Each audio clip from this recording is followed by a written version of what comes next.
I guess everything is good on that sense, and he's ready to come to the conference, as it were. Well, actually, Tony will inevitably talk a little bit about the Bilderbergers, because that obviously is a core of his research. Yes. But he's also going to be addressing basically the total removal of the freedom of the media.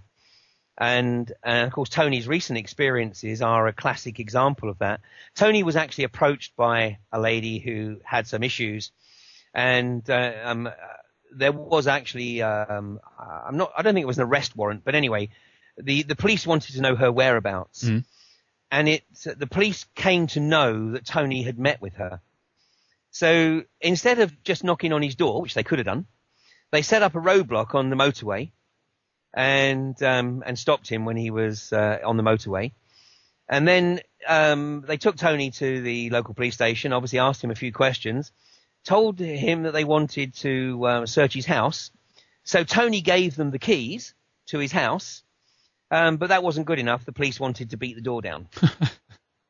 And oh my God. Not only do we have a very compliant and complicit media in the UK, but as Stella Rimington, who is the retired head of the MI5 organization, she has recently come out and stated that what she perceives is that Britain is descending into a police state.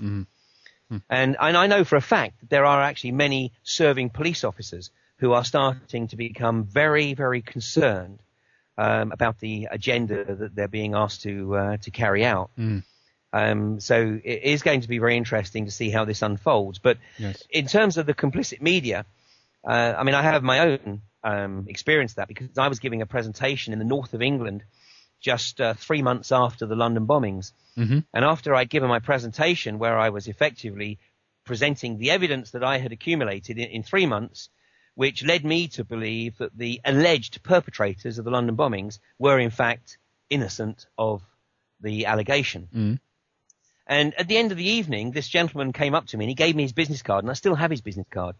And he said, Ian, he said, I want to thank you for your presentation tonight. And he said, I have to tell you that I agree with everything you've said tonight. And then he gave me his card, and on his card, he was a senior reporter of the Yorkshire Evening Post, one of the largest circulation newspapers in the north of England. And I said, well, this is great. So when do you write your article? When does your article appear? Yeah. And he hung his head, he shook his head, and he said, Ian, he said, I did write the article.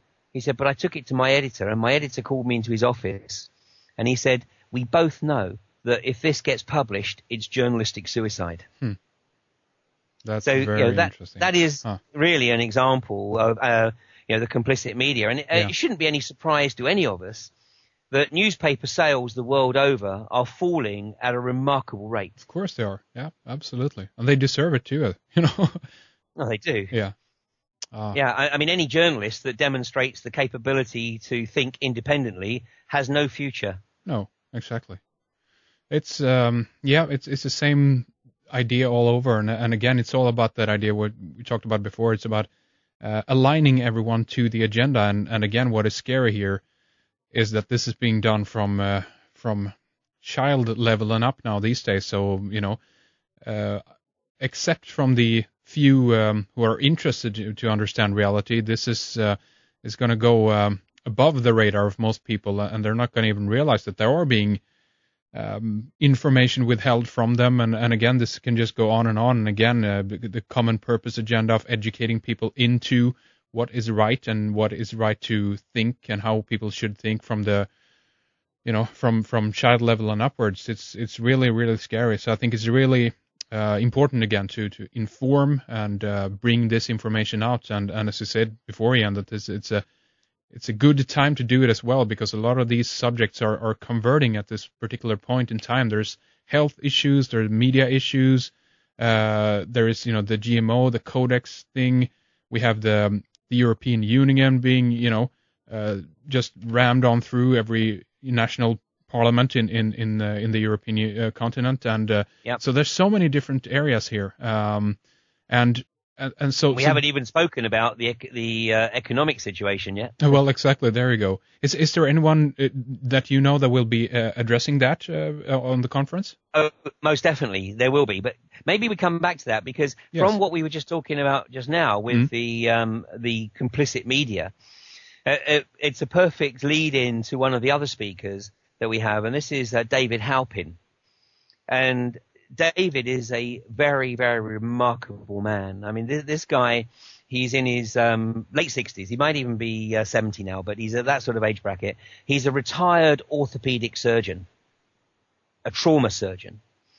And ever since he retired, he has been very proactive in terms of providing support, and I mean physical support to the Palestinian people.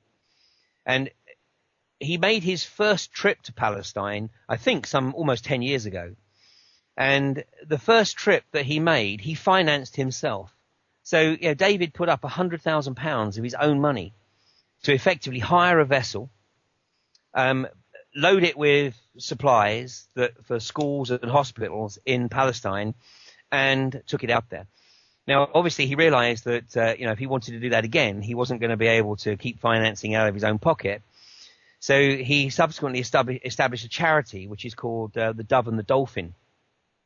So David has now been into Palestine, I think, on at least 10 occasions. That's both Gaza and the West Bank. And he's a very, very powerful speaker. I mean, obviously, he's speaking from direct personal experience. And his experiences were taken to a new level just a few weeks ago when he was a member of the crew on the Dignity. Now, this is the vessel that was sailing from Cyprus to Gaza, loaded with supplies to take to the Palestinian people of Gaza who were being attacked by the Israelis. And David's vessel was rammed by the Israeli Navy. And I spoke to David a few days after he came back from this experience. And David's a very matter-of-fact guy. I mean, there's no embellishment in David's stories. And, he said, Ian, I had a near-death experience. He said, I really thought I was done for. Yeah. And he said, they chose the position very deliberately. He said, we were in one of the deepest parts of the Mediterranean. And had the vessel gone down, and he really does believe that the Israeli vessel was determined to sink them. Yeah. He said, had the vessel gone down, it would have been really difficult to ever find any trace of it. And he said, because of where they were a long, long way from being able to be easily rescued. So he was with Cynthia McKinney. She was one of the other people on the vessel. Really? But he and all the other people really did think that basically the Israeli vessel was going to effectively kill them. Yeah. Well, fortunately, of course, it didn't. For reasons that we don't know. But thankfully, the Israeli gunboat backed off, and the Dignity was able to limp back to port. And of course, what we have seen over the last few weeks, certainly in the UK, and I'm pretty sure it's the case elsewhere in Europe, is appalling bias in the media. Yeah. Which manifested in the BBC actually refusing to broadcast an appeal on behalf of the Palestinian peoples.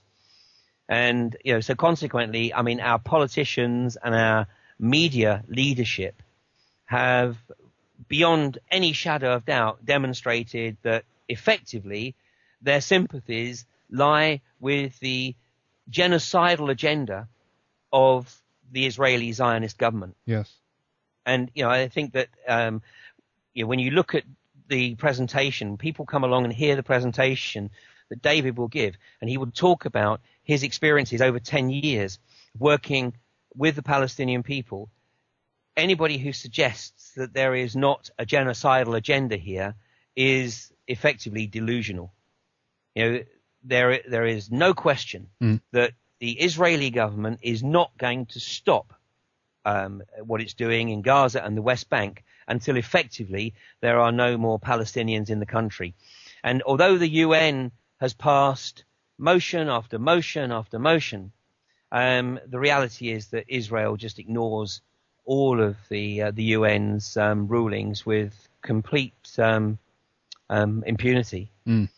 So David this is a very, very important speaker at the presentation, and of course, it links in again the wider agenda, because what we see again is the hard evidence that effectively the global leadership are supporting a genocidal agenda, and if they can do it, with one people's, in this case the Palestinian, what is to say that they're not prepared to do it on a much broader basis? Well, absolutely, exactly. You're right, and I think that the overall agenda of the New World Order, which I believe goes back, many thousands of years, this is the way they've been running things. That Yep. just get rid of a population if they don't go, if they're not prone to fit into the ideal that they have or the idea of how the New World Order and how the new unity and oneness of this new age planet is going to be run here on after, and that's the way to do it. They just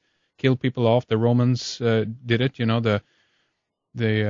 the crusades that have been going on. So again, this, from a historical point of view, this shouldn't be a surprise to anyone really that this is going on. And it's very wasn't unfortunate. it Bertrand Russell? I'm trying to remember off the top of my head, and I'm sure you can find the quote later, but I think it was Bertrand Russell who said that in the future, those people who do not conform with the globalist agenda will be put to death.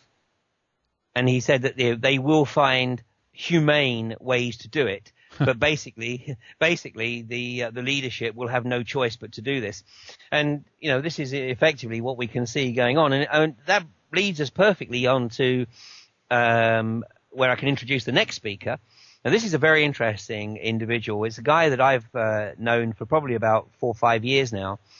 And I first came across him when I discovered that he'd written a book in 1998 called Mapping the Millennium, the Agenda of the New World Order. Mm. And this is a guy called Terry Boardman.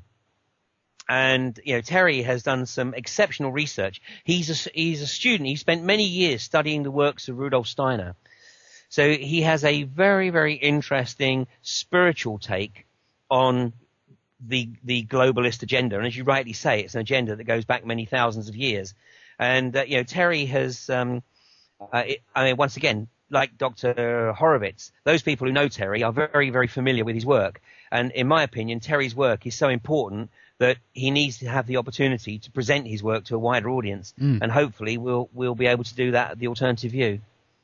Wonderful. I think the quote here, if this is the one you're thinking of, by Bertrand Russell, it says, mathematics takes us still further from what is human into the region of absolute necessity, to which not only the actual world but every possible world must conform. I don't know if that's the one you're thinking of or not. Could that be the one? It could be. Was this more the one you're thinking of? Is more, I guess. It was absolutely more poignant. It was. Yeah. Okay. Yeah. Okay. I mean, it was basically the same motivation in the statement, but he was actually taking it further and being very blunt and saying that he could foresee a time when the New World Order would have to take effectively direct action against those who did not want to conform with their agenda. Oh, okay. Well, I'll see if we can pick that up later. We'll find it between us later for Absolutely, no problem. Okay, we're very good. So, okay, that's very good. We talked a little bit about Terry Boardman, and then we have a few more others to talk about as well, Ian. Yeah, I mean, one of the speakers that I've known for quite some time now is a guy called Andy Thomas, and Andy is the guy who has organised the Glastonbury Symposium for certainly 10 of the 17 or 18 years that the symposium has been running. And although Andy started his life, as it were, as a crop circle researcher, Andy over the last few years has evolved into a much broader researcher, looking at the political issues, particularly around the erosion of liberty and the lack of truth, within the media. So Andy has